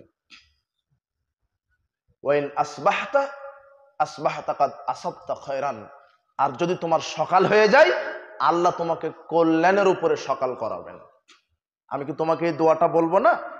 তখন বারা ইবনে আজেব বলছেন, জি আল্লাহর নবী আপনি বলেন দোয়াটা। তখন রাসূল সাল্লাল্লাহু আলাইহি ওয়াসাল্লাম শিখাচ্ছেন, শোনো বারা, তুমি যখন ঘুমাতে যাবে ডান কাতে হয়ে বলবে, আল্লাহুম্মা ইন্নী আসলামতু নাফসি ইলাইকা ওয়া ওয়াজ্জাহতু ওয়াজহি ইলাইকা ওয়া ফাওয়াজতু আমরি ইলাইকা ওয়ালজাতু জাহরি ইলাইকা রাগবাতা ওয়া রাহবাতান ইলাইকা লা মালজা ওয়ালা মানজা মিনকা ইল্লা ইলাইকা আমানতু বিকিতাবিকা আল্লাযী আনজালতা ওয়া বিনাবিয়িকা আল্লাযী আরসালতা। এতটুকুন পড়ে তুমি যদি ঘুমাতে পারো, আর যদি তোমার ঘুমের মধ্যে মৃত্যু হয়ে যায়, তাহলে আল্লাহ তোমাকে তাওহীদের উপরে মৃত্যু দান করবেন। আর যদি সকাল করো, তাহলে আল্লাহ তোমাকে তাওহীদের উপরে, কল্যাণের উপরে সকাল করবেন। এখন বারা ইবনে আজেব রাসূল সাল্লাল্লাহু আলাইহি ওয়াসাল্লামকে দোয়া আবার শোনাচ্ছেন। শোনাতে গিয়ে রাসূল সাল্লাল্লাহু আলাইহি ওয়াসাল্লাম বলছেন, তুমি এটা বলো আমানতু বিনাবিয়িকা, বারা ইবনে আজেব বলেছে নাবিকার জায়গায় আমানতুবি রসুলিকা। কি বলেছে? হ্যাঁ, নাবিকার জায়গায় কি বলেছে? রসুলিকা। বারা ইবনে আজেব বলছেন যেই আমি নাবিকার জায়গায় রসুলিকা শব্দটা লাগাইছি, মানে বারা ইবনে আজেব চিন্তা করছেন নবীর চাইতে রসুলদের একটু মর্যাদা বেশি। কথা বুঝেছেন কি? প্রত্যেক রসুল নবীও রসুলও, কিন্তু প্রত্যেক নবী রসুল না। তো এই জন্য বারা ইবনে আজেব রসুল সাল্লাল্লাহু আলাইহি ওয়াসাল্লামকে একটু বেশি মর্যাদা দিতে চাচ্ছেন, তাই তিনি রসুল সাল্লাল্লাহু আলাইহি ওয়াসাল্লাম বলেছেন নাবিকা বলো, বারা ইবনে আজেব মাতবারি করে বলছেন রসুলিকা। হাদিসে আসছে, এই যুবক শোনো, আজকে খুলে দেখবে তিরমিজি 3394 নম্বর হাদিস। দলিল দিয়ে তো কথা বলা লাগবে, যেহেতু বক্তব্যের বিষয় কি দলিল, তাতে মুশকিল। দেখো, ফাতানা বিয়াদিহি ফি সদরি। বারা ইবনে আজেব বলছে যেই আমি নাবিকার জায়গায় রসুলিকা বললাম, রাসূল সাল্লাল্লাহু আলাইহি ওয়াসাল্লাম আমার বুক বরাবর একটা ঘুষি মেরে দিলেন। কয়টা ঘুষি? একটা। কেন? দোয়াটা চেঞ্জ করে ফেলেছে। কথা বুঝেননি মনে হয়? কথা বুঝেছেন কি? দোয়া চেঞ্জ করেছে মানে শুধু একটা শব্দ চেঞ্জ করেছে, এই জন্য কয়টা ঘুষি? একটা। আর এদেশের হুজুর এরা যদি বদনা আবিষ্কার করতো ভাই, তাহলে মানুষ অজু করে উপকৃত হতো। এরা মাতবাড়ি করে অজুর দোয়াটাই টোটালি তৈরি করে ফেলেছে, যায় নামাজের দোয়া তৈরি করে ফেলেছে। এরা সালাতের নিয়ত তৈরি করে ফেলেছে। কথা বুঝেননি মনে হয়? ফজরের এক নিয়ত, জহুরের এক নিয়ত, আসরের এক নিয়ত, তাহাজ্জুদের এক নিয়ত, বিতরের এক নিয়ত, জানাজার এক নিয়ত, ইদায়নের নিয়ত, মানে নিয়ত আর নিয়ত। মুসল্লি বলছে সর্বনাশ, সূরা ফাতিহাই ভালো করে শিখিনি, তার আগে এত নিয়ত, অতএব নামাজই পড়বো না। অবাক! অথচ সালাত শুরু করার পূর্বে যে নিয়ত মুখে আরবিতে বলতে হবে, যে নিয়তটা তৈরি করা হয়েছে, কোরআন হাদিসের কোনো পাতাতে আরবিতে নিয়ত লিখাই হয়নি। কথা বুঝেননি মনে হয়? তাহলে এই হুজুর কয়টা খুশি খাবে? কথা বুঝলেন কি কিছু? এটা একটা উদাহরণ দিলাম মাত্র। এইভাবে হুজুর ধর্মের ভিতরে কত বেদাত তৈরি করেছে যার কোনো দলিল নেই। এরপরে আসেন,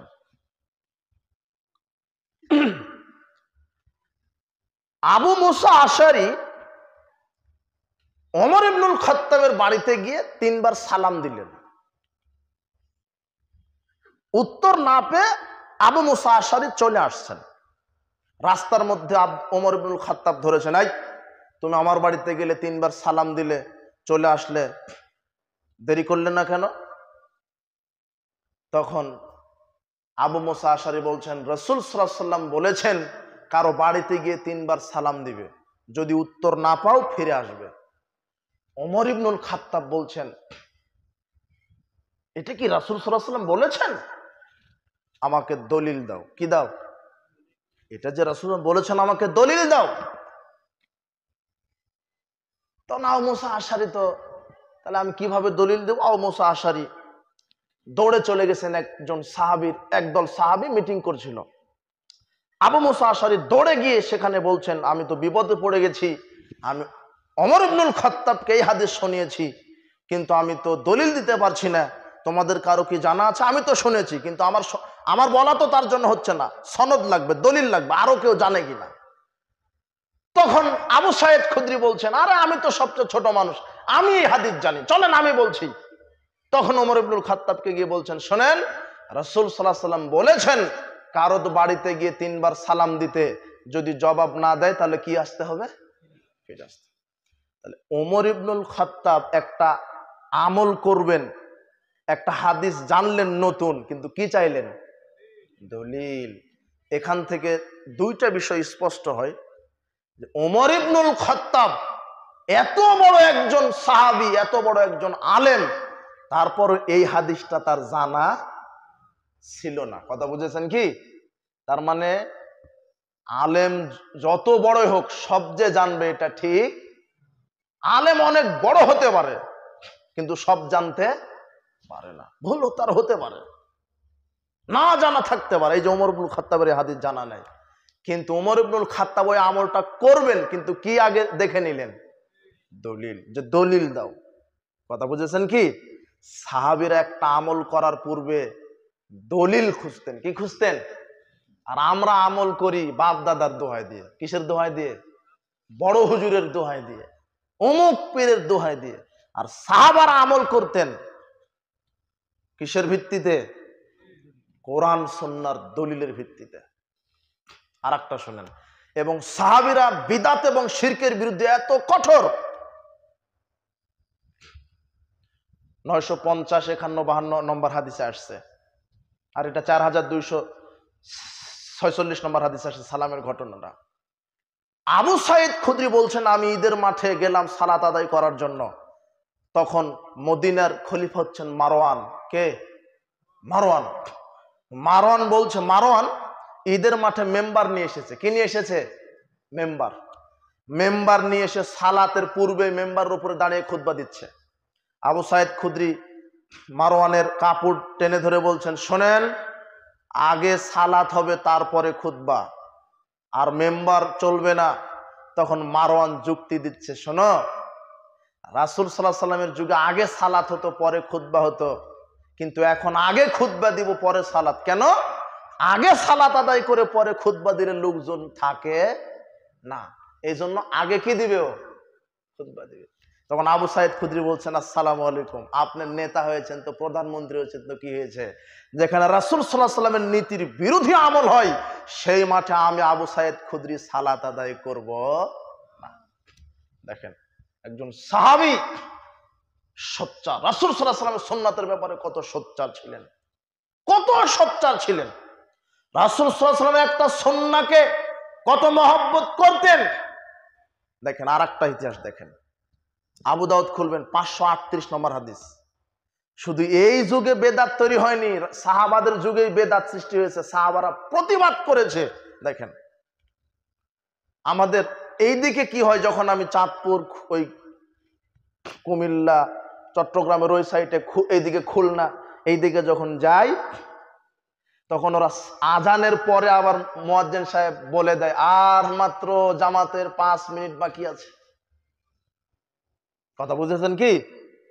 তাড়াতাড়ি কে কোথায় আছে চলে আসে। ঠিক এই ঘটনাটাই উমারের ছেলে আব্দুল্লাহর জামানায় ঘটেছিল।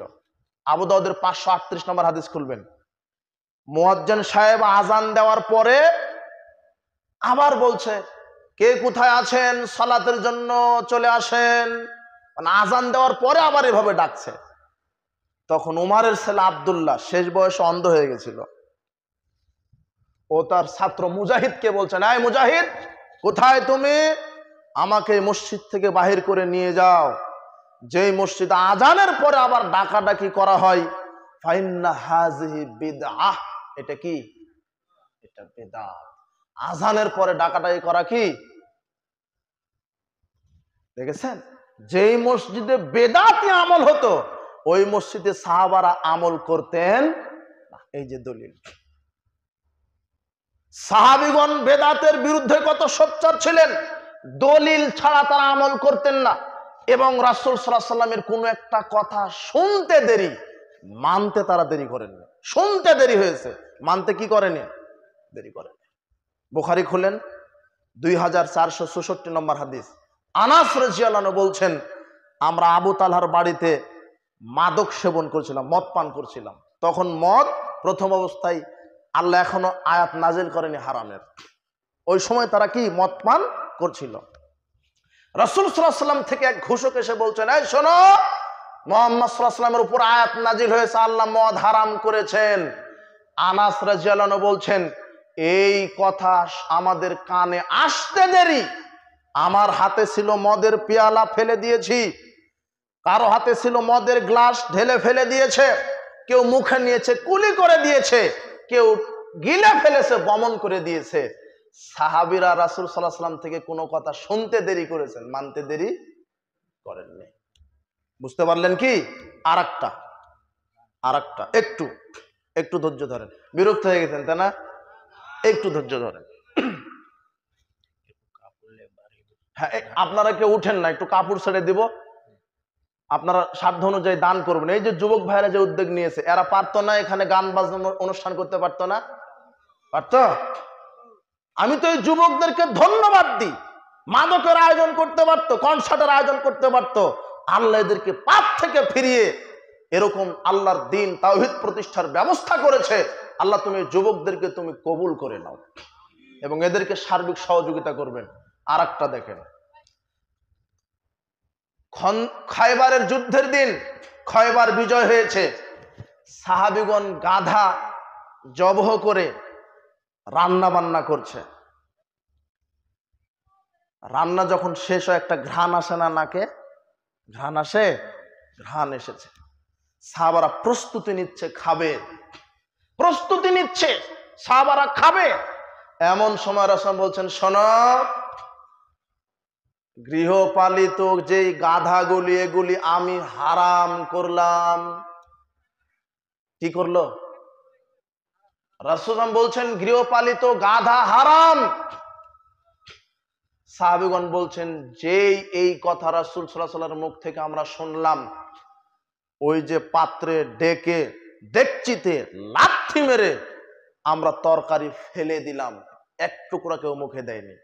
অন্তত আপনার কানসাটের লোক হলে বলতেন ওই সময় যে আল্লাহর নবী যেহেতু রান্না হয়ে গেছে, উল্টা ফতোয়া লাগাতেন, অপচয় করা শয়তানের কাজ, কাজেই মশলা তেল যা খরচ হয়েছে আবার কেন ফেলে দিব, আজকের দিন অন্তত খাই, আগামীকাল থেকে আর খাবো না, এই কথা আপনি বলতেন। কিন্তু সাহাবীগণ এই কথা শুনতে দেরি। কিসের রান্না হয়েছে? ঘ্রাণ নাকে যতই আসুক, বলেছে মুহাম্মদ সাল্লাল্লাহু আলাইহি ওয়াসাল্লাম গাধার গোশত খাওয়া হারাম, এক সেকেন্ড দেরি লাগেনি। আর আপনি কত বড় মুনাফিক, 20 বছর ধরে শুনছেন জর্দা খাওয়া হারাম, তাও আপনি খান। এই যুবক, তুমি শুনছো যে প্যান্ট টাকনোর নিচে পড়লে জাহান্নামে যাওয়া লাগবে, এখনো প্যান্টটা ছাড়তে পারোনি। তোমার মা, তোমার বোন এখনো শুনছে যে বেপরদায় ঘুরলে জাহান্নামে যাওয়া লাগে, এখনো। দিন যত যায় তত তোমার বোনের কাপড় ছোট হয়ে যায়। এ হলো তোমার ইমানের গতি। ওই মুরব্বী 20 বছর ধরে শুনছে সুদ হারাম, এখনো সুদ খাই। অথচ সাহাবীদের ইমানের গতি দেখেন, একটা কথা শুনতে দেরি, মানতে দেরি করে। বলছিলাম সাহাবীগণ দলিলের ব্যাপারে সোচ্চার ছিলেন।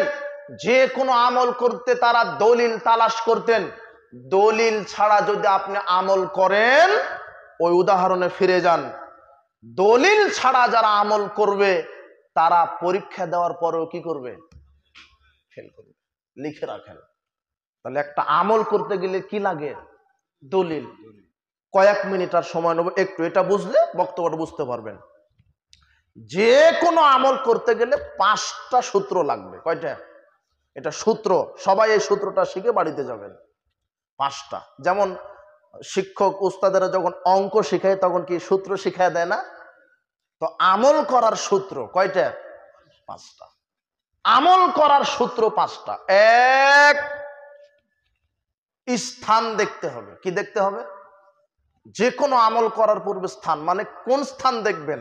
পীর সাহেব যে স্থানে আমল করে ওটা দেখবেন, না মুহাম্মদ সাল্লাল্লাহু আলাইহি ওয়াসাল্লাম যেটা দেখে করেছেন সেটা?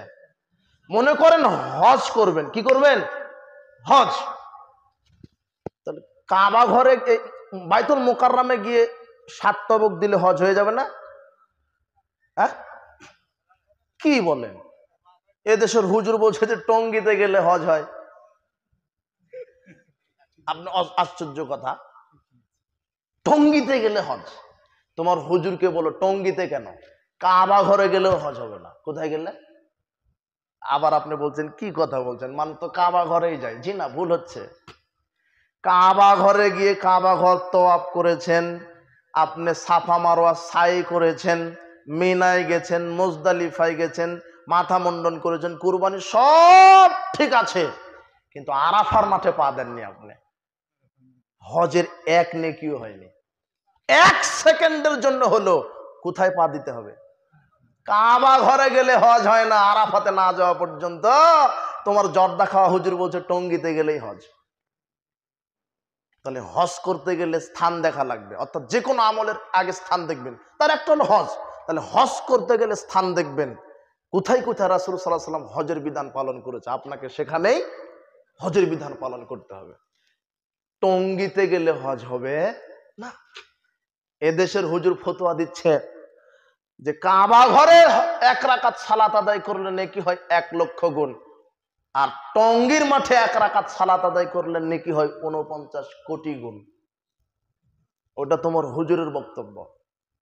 তোমাকে বলেই দি, যেহেতু বিষয় তো দলিল, এই দেশে একটা বই পাওয়া যায় দাওয়াতে তাবলীগ, কি দাওয়াতে তাবলীগ, আগামীকাল সংগ্রহ করবে। এই চাপায় না পেলে ওই টঙ্গীর মাঠেই যাবা, ওই কাঁকড়াইল মসজিদে যাবা, পাবা। তুমি গিয়ে বলবা যে এই বইটা আমি চাই। ওই বইটা নিবে, ছোট চটি একটা বই, 115-20 পৃষ্ঠার একটা বই, চটি বই। ওই বই নিয়ে তুমি 85 পৃষ্ঠা বাহির করবে। কত পৃষ্ঠা? 85। ওখানে প্রশ্ন উত্তরে বইটা, ওখানে প্রশ্ন করা হচ্ছে যে মক্কা মদিনা থেকে টঙ্গীতে লোক আসে কেন? তখন মূর্তি ফতোয়া দিচ্ছে, মুফতি না, কি মূর্তি, এরা ফতোয়া দিচ্ছে। প্রশ্ন উত্তর এখন যে কাবা ঘর থেকে টঙ্গীতে মানুষ আসে এই কারণে যে কাবা ঘরে 1 রাকাত সালাত আদায় করলে নেকি হয় 1 লক্ষ গুণ, আর টঙ্গীর মাঠে 1 রাকাত সালাত আদায় করলে হয় 49 কোটি গুণ। এইভাবেই লেখা আছে। যাও, আমি তোমাকে সময় দিলাম, যাও পড়ো তুমি এই বইটা। তাহলে এটা তোমার হুজুর, এটা তোমার হুজুরি ফতোয়া দিচ্ছে। টঙ্গীর ফজিলত দেখো, আশ্চর্য কথা। আরাফার মাঠ কোথায় কোথায় টঙ্গী মানুষ ঢাকাতে গেলে পেশাব পায়খানা করে রাখে ওখানে। আর আরাফার মাঠ আদম থেকে নিয়ে মুহাম্মদ সাল্লাল্লাহু আলাইহি ওয়াসাল্লাম পর্যন্ত প্রত্যেকটা নবী রাসূলের চোখের পানি পড়েছে আরাফার মাঠে। যেই দিন আল হাজ্জুম আরাফা, 9 জিলহজ, আরাফার দিন, হজের দিন, এই দিন আল্লাহ প্রথম আসমানে নেমে আসেন। সময় কি? সময়। 2 নম্বর কি? সময়। জোহরের সালাত এশার পরে পড়লে হবে না, নাকি জোহরের সময় পড়া লাগবে? আচ্ছা, এইগুলি বাদ। শোনেন, কুরবানি আপনি করবেন। এই যে কুরবানি আসতেছে না, সামনে কুরবানি আসবে তো। আপনি এই চাঁপাইনবাবগঞ্জ গরুর হাট কোনটা সবচেয়ে বড়? খানসাটি গরুর হাট আছে, তাই না? গরুর হাটে গেলেন, 12 লক্ষ টাকা দিয়ে একটা গরু কিনলেন। কত লক্ষ? 12। কুরবানির দিনে আপনি সকাল সকাল উঠেই সালাতের আগেই কুরবানি করে দিলেন, হবে না? 12 লক্ষ টাকা দামের গরু, কিন্তু কি বলেন হবে না? আপনারটা আগে হবে, গরু সবচেয়ে বড় আপনার। কত লাখ টাকা দাম? 12 লাখ। বলেন তো কেন হবে না? সময় মানে কি? মানে সালাতের পরে কুরবানি করা লাগতো, কিন্তু আপনি মেরে দিচ্ছেন কখন? আগে। 12 কোটি টাকাও যদি মূল্য হয় আপনার ওট ঘোড়ার, তাহলে কুরবানি হবে কেন? আপনি সালাতের আগে করেছেন। করা লাগবে কখন? এটা হলো সময়। তাহলে যে কোনো আমল করতে গেলে কি দেখা লাগবে? সময়। তাহলে কয়টা হলো? 3। পরিমাণ। কি? পরিমাণ। আপনি ওই পরিমাণে আমল করতে হবে যেই পরিমাণ কে করেছে? মুহাম্মদ সাল্লাল্লাহু আলাইহি ওয়াসাল্লাম। তিনি যেই পরিমাণ আমল করেছেন আপনাকে ওই পরিমাণই করতে হবে, এর কমও না বেশিও না। যদি আপনি বাড়াবাড়ি করেন, সংখ্যা বাড়িয়ে দেন, আমল করে কবুল হবে না। রমজান আসলেই তারাবির সালাত নিয়ে মারামারি, 8 না 20। আবার অনেক মুহাদ্দিস বলছে 20 কেন, 42 পড়বে, 60 পড়বে, মাইরে দিবে। দলিলও দিচ্ছে সালাতুল লাইলে। কি মুহাদ্দিস নাই? এই যে কে বলছে মাসনা মাসনা, এই যে মুহাদ্দিস আছে, হাদিসও ঠিক আছে। সালাতুল লাইল মাসনা মাসনা, রাত্রের সালাত 2 করে। কত করে বলেন না? রাত্রের সালাত, হাদিসটা সঠিক। রাসূল বলছেন সালাতুল লাইল, আর একটা সালাতুল লাইল ওয়ান নাহারে মাসনা মাসনা। দিনের এবং রাত্রের সালাত, নফল সালাতগুলি কয় করে? 2 করে। তো মুহাদ্দিস দলিল দিচ্ছে সালাতুল লাইলে মাসনা মাসনা, রাত্রে সালাত 2 করে, কাজেই এখানে কোনো সংখ্যা মারা হয়নি, কাজেই যত পড়া যায়। তো আমার কথা শুধু তার মানে রমাদানে নাকি 12 মাসে তাহলে? হ্যাঁ, কারণ এই হাদিসে তো শুধু রমাদান উল্লেখ করা হয়নি, তাহলে 12 মাস হবে, শুধু রমাদানে কেন? আর আরেকটা কথা, এটা তো যুক্তির খাতিরে 1 সেকেন্ডের জন্য বললাম, কিন্তু জিনা টিকবে না। সালাতুল লাইলে মাসনা মাসনা বলে আপনি 42 রাকাত পড়বেন, টিকবে না। এই মাসনা মাসনা কত দূর মাসনা মাসনা, এটা কাকে দেখতে হবে? কথা বুঝেননি মনে হয়। রাসূল সাল্লাল্লাহু আলাইহি ওয়াসাল্লাম বলছেন মাসনা মাসনা, কিন্তু মাসনা মাসনাতে কত দূর মুহাম্মদ সাল্লাল্লাহু আলাইহি ওয়াসাল্লাম পড়েছেন? কথা বুঝেননি। সর্বোচ্চ তাহাজ্জুদের সালাত 13 রাকাত, 12 রাকাত তাহাজ্জুদ, 1 রাকাত বেতের, 8 রাকাত তাহাজ্জুদ, 5 রাকাত বেতের, 10 রাকাত তাহাজ্জুদ, 3 রাকাত বেতের। কথা বুঝেননি মনে হয়। এইভাবে পড়েন। সর্বোচ্চ কত রাকাত? 13 রাকাত। তাহলে 13 রাকাতই। এখন আপনি বলবেন ওই যে মাসনা মাসনা পড়লে সমস্যা কি? সমস্যা আছে ভাই। কি? ওই যে হাদিসটা, তোমার হুজুরের তো স্মরণ নাই, এমনি ফতোয়া দেয় 2টা হাদিস পড়ে। রাসূলের কাছে কয়জন লোক আসলো? কয়জন? এসে বলছে কি রাসূলের আমল জানান। কাদেরকে বলছে? তাদের স্ত্রীদেরকে, তার স্ত্রীদেরকে বলছেন রাসূলের আমল কেমন ছিল। ফালাম্মা উখবিরু, যখন তাদেরকে বলা হলো যে রাসূল এই আমল করতেন, কান্নাহুম তাকাল্লুহা, তখন 3 জন লোক রাসূলের আমলকে কম মনে করলো। কি মনে করলো? আয়না নাহনু মিনান নবী সাল্লাল্লাহু আলাইহি ওয়াসাল্লাম, আমরা কোথায় আর নবী কোথায়? কাদ গুফির লাহু মা তাকাদ্দামা মিন যামবিহি ওয়া মা তাআখার, রাসূল সাল্লাল্লাহু আলাইহি পূর্বের পরে সব গুনাহ মাফ করেছেন আল্লাহ, তাই তার কম করলে চলে, আর আমরা পাপী মানুষ, আমাদের বেশি করা লাগবে। তার একজন বলল যে আমি সারা রাত সালাত আদায় করব। কি হাদিস মনে পড়ছে? মনে পড়ছে না? আনা উসাল্লিল লাইল আবাদা, আমি একেবারে একটানা সারা রাত সালাত আদায় করতে, ঘুমাবো না। ওয়াকাল আখার, আর একজন বলছে আনা সুমুদ্দারুল ইফতার, আমি 360 দিনে সিয়াম রাখবো, কোনোদিন ভাঙবো না। আর একজন বলছে আনা তাজিলুন নিসা ফালা তাজাওয়াজু আবাদা, আর আমি নারীকে স্পর্শই করবো না, কোনোদিন বিবাহই করবো না, বাচ্চা কাচ্চা হবে, সংসার ব্যবসা বাণিজ্য এগুলি হবে, ইবাদত করতে পারবো না। এই 3 জন ব্যক্তি 3টা মন্তব্য করলো। বলেন তো ভালো, এদের মন্তব্যটা ভালো না? বেশি আমল করে কোথায় যাবে? জান্নাতে। এবারে রাসূল সাল্লাল্লাহু আলাইহি ওয়াসাল্লাম সঙ্গে সঙ্গে এসে বলছেন এই আনতুমুল্লাযিনা কুলতুম কাযা কাযা, তোমরাই কি এই 3 জন না? আমি শুনলাম যে এই বক্তব্য ফতোয়া মেরে দিলে যে সারা রাত সালাত আদায় করবা, বিবাহই করবা না, 360 দিনে সিয়াম রাখবা।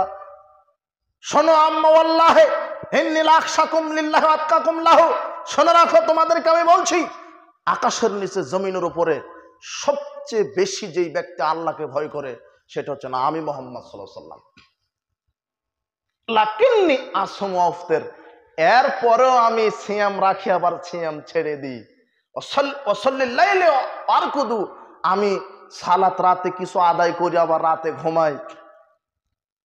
আর আমার স্ত্রী আছে তোমাদের মতো 1টা 2টা নয়, 9টে। কয়টা?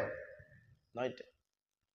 এরপরে মুহাম্মদ সাল্লাল্লাহু আলাইহি ওয়াসাল্লাম বলছেন ফামান রাগিবা আন সুন্নতি ফালাইসা মিন্নি, যে আমার নীতি মতো আমল করবে না, আমার সুন্নাহ মতো আমল করবে না, সে আমার উম্মত না।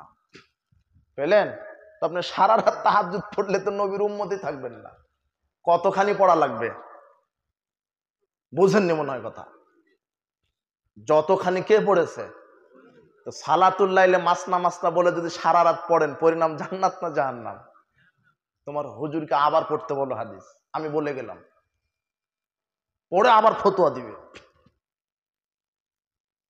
পরিমাণ এটাই পরিমাণ মুহাম্মদ সাল্লাল্লাহু আলাইহি ওয়াসাল্লাম কি পরিমাণ করেছেন, সবচেয়ে বেশি আল্লাহকে ভয় করে, তারপরেও তিনি রাতে সালাত আদায় করার পরে কি করেন? আর আপনি ঘুমাবেন না মানে কি পেয়েছেন আপনি? কথা বুঝেননি মনে হয়। সাবধান। কয়টা লাগবে বলেছি আমল করতে? 5টা। তার কয়টা হলো? 1 নাম্বার কি বলেছি? স্থান। 2 নাম্বার কি? সময়। 3 নাম্বার পরিমাণ। 4 নাম্বার কারণ। 4 নাম্বার কি?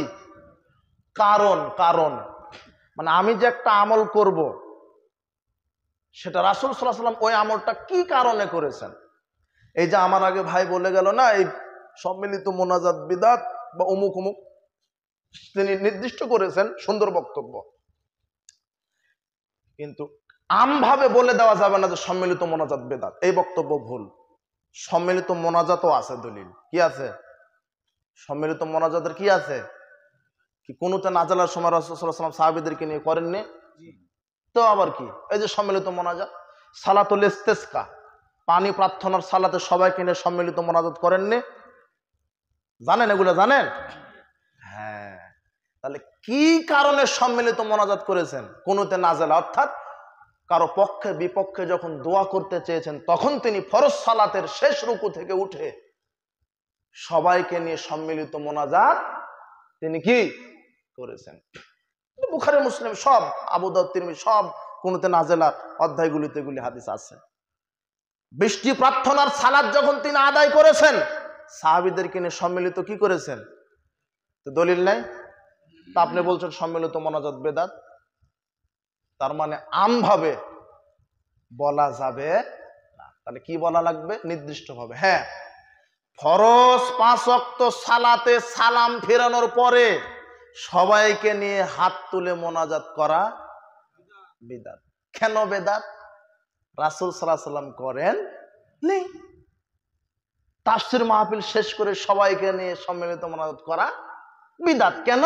রাসূল সাল্লাল্লাহু আলাইহি ওয়াসাল্লাম করেন নি। বিবাহের বৈঠকে বিবাহ পাঠ করার পরে সবাইকে নিয়ে মোনাজাত করা বিদআত। কেন? রাসূল সাল্লাল্লাহু আলাইহি ওয়াসাল্লাম করেন নি।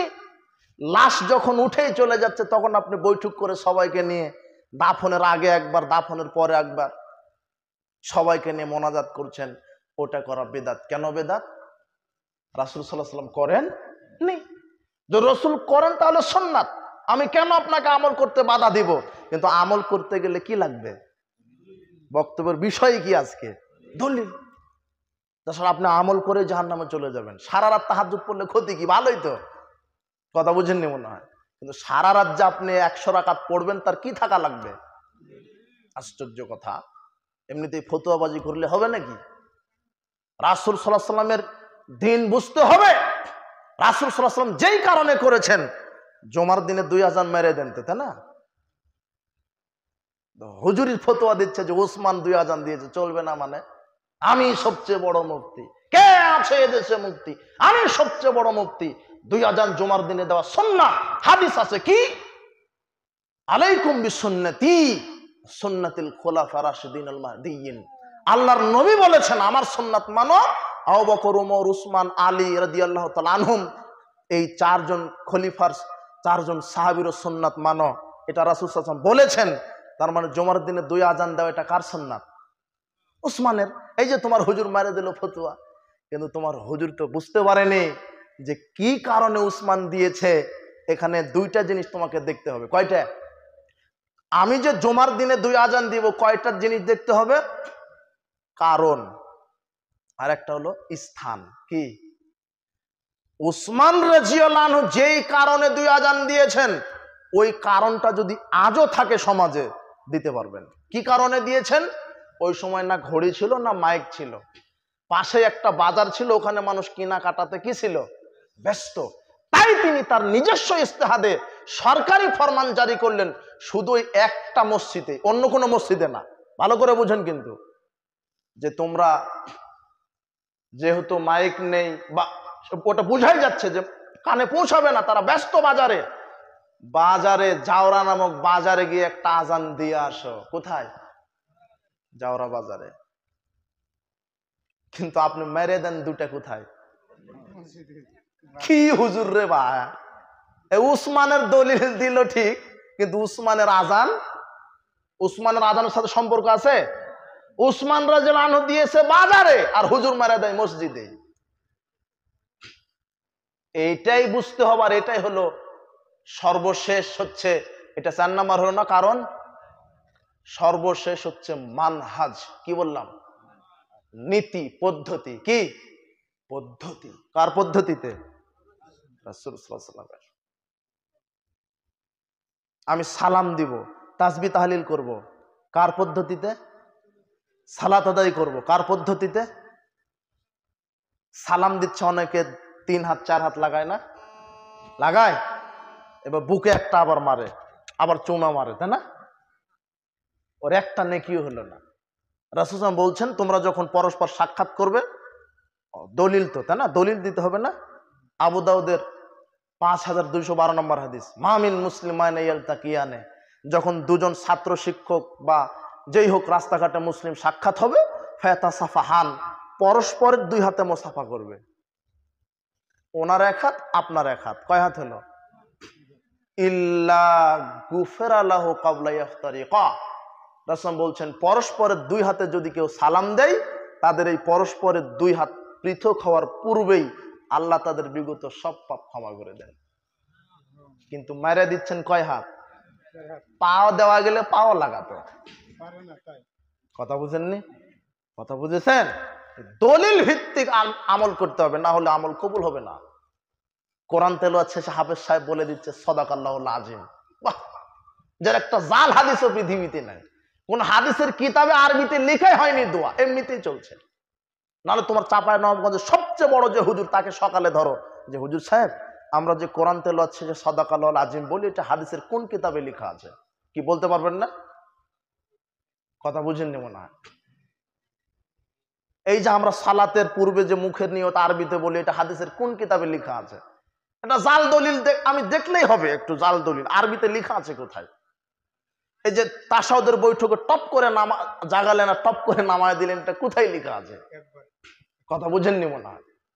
সকালে ধরবেন হুজুরকে, আপনার চাপায় নবাবগঞ্জের সবচেয়ে বড় যে হুজুর, তাকে ধরবেন যে হুজুর আমরা যে মসজিদে সালাতে কাতারে দাঁড়ানোর সময়তে চার আঙ্গুল আধা হাত ফাঁকা রেখে দাঁড়াচ্ছি, এটা পৃথিবীর কোন হাদিসের কিতাবে আরবিতে লেখা আছে? সই জয়ীফ লাগবে না, আমি একটা কি হাদিস দেখতে চাচ্ছি, এটা জাল হাদিস দেখান। কথা কি বুঝেছেন কি আমার? হুজুর আমরা যে শুনে আসছি যে পুরুষ নাভির নিচে মহিলা বুকের উপরে বেঁধে সালাত আদায় করবে, তো এরকম একটা হাদিস পৃথিবীর কোন হাদিস আরবিতে লেখা আছে? সহি লাগবে না, জয়ীফ লাগবে না, কি হাদিস? এটা জাল, এটা জাল হাদিসও নাই, এমনিতেই চলে। ওই যে কে জানি বলেছে চিল কান নিয়ে চলে গেছে, ও চিলের পিছনে ছুটছে, আসলে তদন্ত করেনি কান আছে না গেছে। দলিলই নেই, মিথ্যা বানোয়াট ভিত্তিহীন আমল চলছে সমাজে। জুমার দিন 80 বার দরুদ পড়লে 80 বছরের পাপ ক্ষমা, রাওয়াহুল ফাজাইলা আমল, ওটা হলো ভেজালে আমল। জি না, এমনিতে জুমার দিনে বেশি বেশি দরুদ পাঠ করেন, ফজিলত আছে। কি? যে ব্যক্তি বেশি বেশি আমার উপরে দরুদ পাঠ করবে, আল্লাহ নবী বলছেন তার জন্য সুপারিশ করা আমার জন্য ওয়াজিব হয়ে যাবে। এই হাদিসটা ঠিক। 80 বছর দরুদ, 80 বার দরুদ পড়লে 80 বছরের পাপ ক্ষমা হবে, এটা ঠিক নয়, মিথ্যা কথা। ফজরের সালাতের পরে সূরা হাসরের শেষ 3 আয়াত পাঠ করলে 70,000 ফেরেশতা সকাল সন্ধ্যা পর্যন্ত দোয়া করবে, সেদিন সে মারা গেলে শহীদের মর্যাদা পাবে। এই হাদিস জয়ীফ, এই হাদিস চলবে না। জি না, কত মিথ্যা বানোয়াট আমল সমাজে চালু আছে, যার কোনো দলিলই নাই, অথচ আমল করতে গেলে কি লাগবে? দলিল। দলিল ছাড়া আমল কবুল হবে না। কিন্তু মুশকিল তো একটাই, যারা আপনাদেরকে আমল করতে বলে ওরা তো আলেম, ভ্যান চালকও না, মুসিও না, ম্যাথরও না, ওরা কি? আলেম। এটাই তো সমস্যা, যে এত বড় আলেম ভুল করতে পারে। এই যুবক শোনো, বিচার মাঠে জাহান্নাম উদ্বোধনী হবে আলেম দ্বারা। কি তোমার মনে নাই? আপনার মনে নাই হাদিস? রাসূল সাল্লাল্লাহু আলাইহি ওয়াসাল্লাম বলছেন, শোনো কয়েক মিনিট, এখন শেষ করে দেব। বিষয়টা খুব গাম্ভীর্যপূর্ণ, অনেক কথা ছিল, সময় সংকীর্ণতা, আমাকে 10টায় বসান, আপনাকে কিছু শোনাতে পারতাম। যাক, রাসূল সাল্লাল্লাহু বলছেন রাআইতু লাইলাতা উসরা বিরিজালান, আমাকে মেরাজে যখন নিয়ে যেতে লাগলো, তখন আমি দৃশ্য দেখলাম কি? তুকরাজু শিফাহুম বিমাকারিজা মিনান নার, কিছু মানুষের জিহ্বা আগুনের কেচি দ্বারা কেটে দেওয়া হচ্ছে। মান হাওলাই জিবরিল, আমি বললাম জিবরাইল, এই কার আগুনের কেচি দ্বারা জিহ্বা কেটে দেওয়া হচ্ছে, ওই ব্যক্তি কে? তখন জিবরাইল বলছেন হাওলাই খুতবাউ মিন উম্মাতিক, ওরা আপনার উম্মতের বক্তা। কে? কার জিহ্বা কাটা হচ্ছে? হ্যাঁ, বক্তা। কবরে জিহ্বা কাটা হচ্ছে আগুনের কেচি দ্বারা, কাদের? বক্তার। বক্তার কোন বক্তা? হ্যাঁ, এই তো মিথ্যুক বক্তা, যে বাপ দাদার দোহাই দিয়ে চলে, ফিকি গ্রন্থ পড়ে ওয়াজ করে, কোরআন হাদিস, যেই মাসালাটা তাদের স্বার্থের ব্যাঘাত ঘটায়, এরা জয়ীফ হাদিসকে তাদের স্বার্থে ব্যবহার করতে গিয়ে সহি বলে, আর সহি হাদিসকে বলে যে এটা রহিত হয়ে গেছে, মানসুখ হয়ে গেছে। এটা মানা যাবে না। সাহস কত বড়! হাদিসকে অস্বীকার করছে। তোমার আর এক হুজুর আছে, আমি মোবাইলে শুনছি, ও বলছে যে রাসূল সাল্লাল্লাহু আলাইহি সাল্লামের যে সিনা চাক হয়েছে এটা মিথ্যা কথা, তোমার মুফাসসির বলছে। অথচ রাসূল সাল্লাল্লাহু আলাইহি সাল্লামের সিনা চাক 2 বার হয়েছে। কয়বার? 2 বার। যখন হালিমার কাছে ছিল তখন একবার, আর যখন মেরাজে উঠাবেন তখন জিবরাইল তখন করেছেন, সিনা চাক করেছেন। সিনা চাক মানে ওপেন হার্ট সার্জারি, বুঝেন কি? একেবারে জিবরাইল একেবারে বুক থেকে নিয়ে নাভি পর্যন্ত একেবারে চিরে ফেলাই দিলেন, একেবারে চিরে কলিজাটা বাহির করে জমজমের পানি দিয়ে ধুয়ে ইমানকে পরিপূর্ণ করে আবার সেট করে দিয়েছেন। এটাকে বলা হয় ওপেন হার্ট সার্জারি। বুখারী মুসলিমের হাদিস। তোমার মুফাসসির এটাকে অস্বীকার করছে। তখন আমি চিন্তা করলাম, সর্বনাশ, এত বড় মুফাসসির মুফতি গো, এর রাসূলের সিরাতই পড়েনি এমনিতেই। আর মুফাসসির হতে গেলে 16টা বিদ্যা লাগে। কয়টা?